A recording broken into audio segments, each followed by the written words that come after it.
Europe Matin, Maxime Switek. Le journal vous est présenté par Jean-Philippe Ballas. Bonjour Jean-Philippe. Bonjour Maxime, bonjour à tous. À la une, Abdelkader Mera condamné à 20 ans de prison, mais pas pour complicité d'assassinat. Le verdict est tombé hier soir. Décryptage dans un instant et témoignage à suivre de la sœur de l'une des victimes de Mohamed Mera. Les autres titres, Jean-Philippe. Elles ont fait partie des forces qui ont libéré Raqqa. Témoignage de femmes combattantes. Ce sera le reportage de notre envoyé spécial en Syrie, Gwendoline de Bono. Nous retournerons également à Saint-Martin, 2 mois après le passage de l'ouragan Irma et avant la visite d'Édouard Philippe. Les habitants se sentent seuls, mais ils se battent. Ce sera l'enquête du 8h. Également dans l'actualité, le pétage de plomb de Patrice Evra. Le joueur de l'OM a donné un violent coup de pied à un supporter hier soir.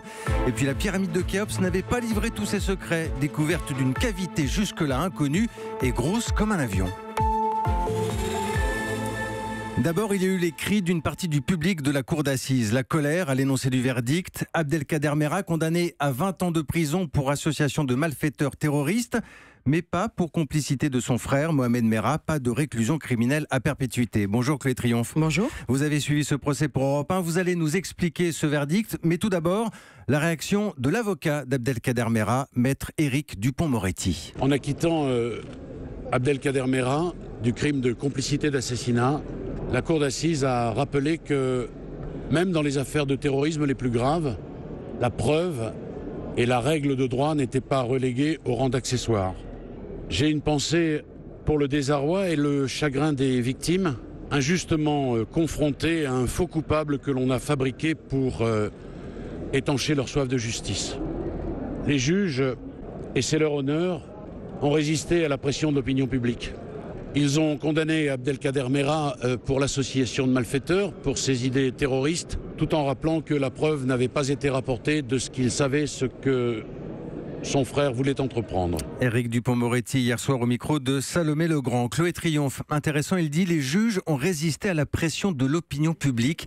En clair, ça veut dire quoi? Le droit, rien que le droit? Oui, exactement. Cela signifie que les magistrats professionnels qui composaient cette cour, on rappelle qu'il n'y a pas de juré populaire en matière de terrorisme, que ces magistrats donc s'en sont rigoureusement tenus aux éléments du dossier et de ces 5 semaines d'audience, sans faire en quelque sorte une justice d'exception, sans faire de ce verdict un symbole. Finalement, malgré les réquisitions de l'avocat général qui avait demandé la perpétuité au nom de la complicité, eh bien les juges ont estimé qu'elle ne pouvait pas être prouvée et qu'à ce titre, Abdelkader Mera devait donc être acquitté de cette poursuite. Concrètement, ils n'ont pas trouvé, je cite, d'actes positifs qui caractérisent l'aide ou l'assistance à la réalisation des crimes en toute connaissance de cause. Par exemple, rien ne prouve qu'Abdelkader Mera savait que le scooter volé ensemble ou le blouson qu'il a acheté à son petit frère allait devenir les instruments des crimes. Aucun élément ne permet non plus d'affirmer que c'est Abdelkader Mera qui a consulté l'annonce déposée par le soldat Imad Ibn Ziaten sur le Bon Coin pour vendre sa moto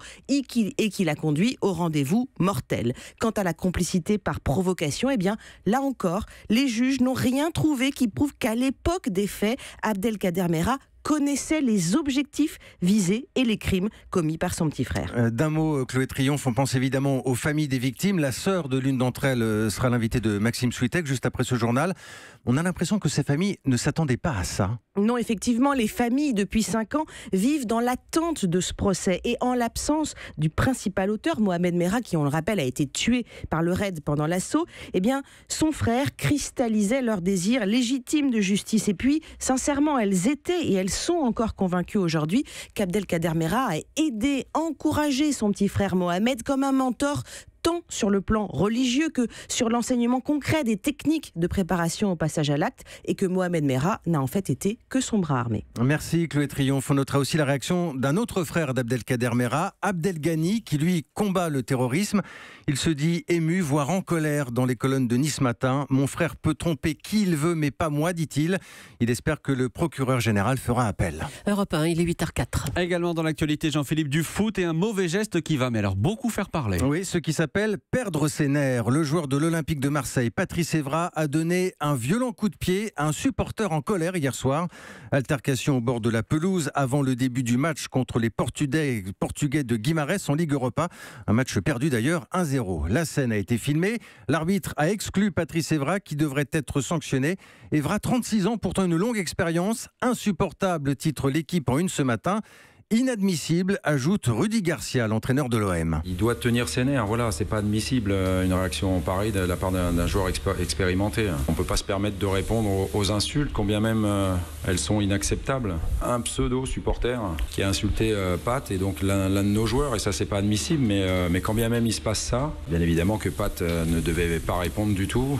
Alors Rudy Garcia en conférence de presse hier soir, Patrice Evra risque évidemment de lourdes sanctions, amendes et longues suspensions. Aux États-Unis, les suites de l'attaque terroriste de New York avec une revendication cette nuit. Celle de l'État islamique, mais l'organisation terroriste n'apporte aucune preuve. Elle se contente de dire que le conducteur de la camionnette était bien l'un de ses soldats. Quant à Donald Trump, il persiste et tweet.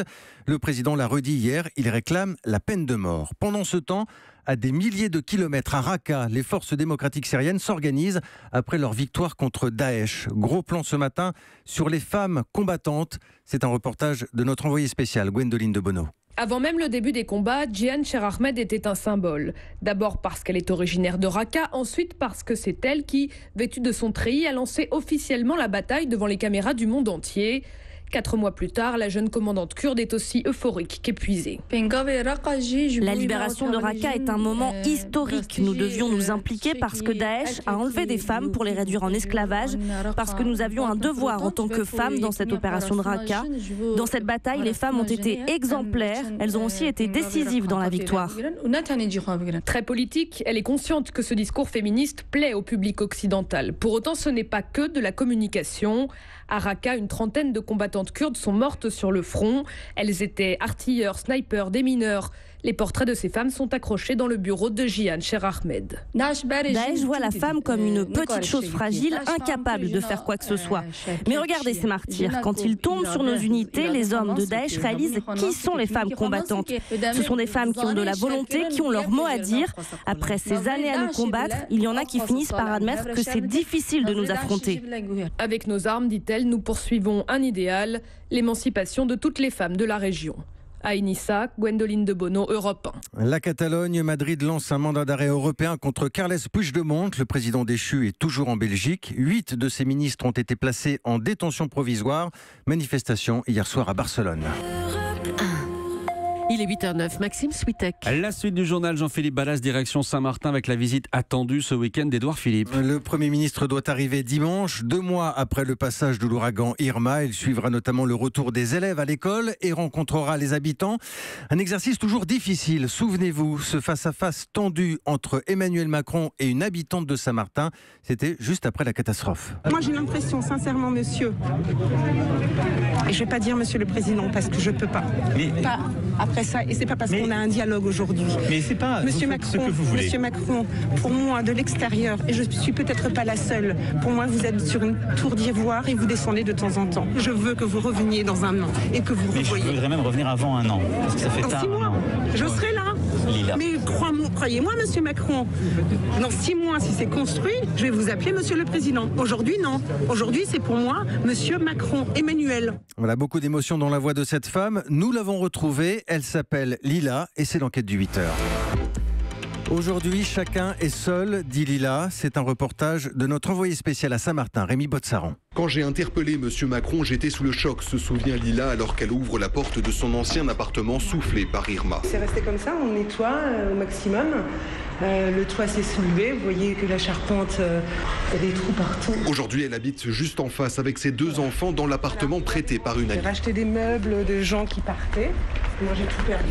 Le choc est passé, mais le constat est amer. En dehors de mon assurance personnelle, je n'ai rien eu. De l'État, de la collectivité, rien du tout. Il est clair et net que chacun est seul. Du regard, elle embrasse son quartier qui s'étale sous ses yeux le long de la plage. Et descendez, demandez les vrais Saint-Martinois. Ils sont livrés à eux-mêmes. En descendant, on retrouve cette rue qu'Emmanuel Macron avait arpentée à quelques mètres du rivage. Sur la chaussée, le sable et les débris ont disparu. Quelques jours après, on a eu beaucoup d'aides qui sont arrivées. C'est bien, ils ont bien déblayé. Il y a eu un travail titanesque qui a été fait. Mais c'est pas suffisant. Oui, pour reconstruire, Victor a l'impression d'être seul. Son voisin David aussi, lui qui décharge des poutres de sa camionnette pour remettre en état son petit restaurant. On attend les experts, les assurances qui mettent du temps à bouger. On fait les travaux avec nos biens à nous. Quoi. Il faut quand même qu'on ouvre parce qu'on fait surface. Quoi. On commence comme avant, doucement. Son voisin Morgan lui vient en aide. Installé ici depuis quelques années seulement, il a bien failli rentrer en métropole après Irma. On a une forte envie de fuir le chaos. Mais à côté de ça, quand on tourne la tête, il y a tellement de choses à faire, tellement de gens à aider. J'avais j'avais toute l'énergie pour faire repartir ce que je pouvais faire repartir autour de moi avec mes 2 petits bras. Des bras en action, on en trouve un peu partout qui réparent les toits et les façades. En musique parfois. Grand Case, c'était la capitale gastronomique des Caraïbes, rappelle fièrement Florence. Son restaurant va rouvrir dans quelques heures. Nous, on était quand même un restaurant assez cher, traditionnel.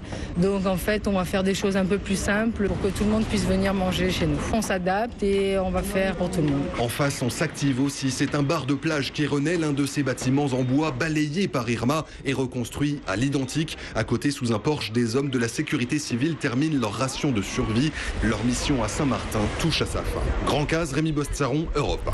Il est 8h12. On passe à l'actualité économique avec cette question. Le phénomène Blablacar est-il en train de s'essouffler ? Bonjour Daniel Fortin. Bonjour Jean-Philippe. Rédacteur en chef du journal Les Échos. On parle de cette plateforme de covoiturage, succès total et mondial ces dernières années.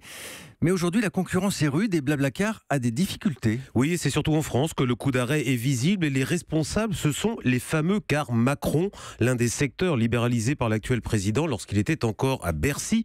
Du coup, plusieurs transporteurs se sont engouffrés dans la brèche, à commencer par la SNCF avec ses 8 bus à prix cassé, avec Wi-Fi, avec de la place pour les bagages. Résultat, un vrai succès sur les longues distances et 25% de part de marché en moins pour les sites de covoiturage, dont Blablacar est le leader. Alors pour bien comprendre Daniel, est-ce que c'est le concept même du covoiturage qui est menacé aujourd'hui ? Alors pour l'instant, le danger n'est pas immédiat. Blablacar compte tout de même 40 millions d'utilisateurs dans 19 pays, dont 10 millions en France. Mais c'est une sérieuse alerte, comme pour d'autres startups d'ailleurs, devenues des icônes d'un nouveau mode de vie. Après avoir été bousculés par le numérique sur leur métier traditionnel, les grands groupes réagissent en imitant souvent les méthodes de ces startups, voire en les rachetant. Ils ont pour eux la puissance financière.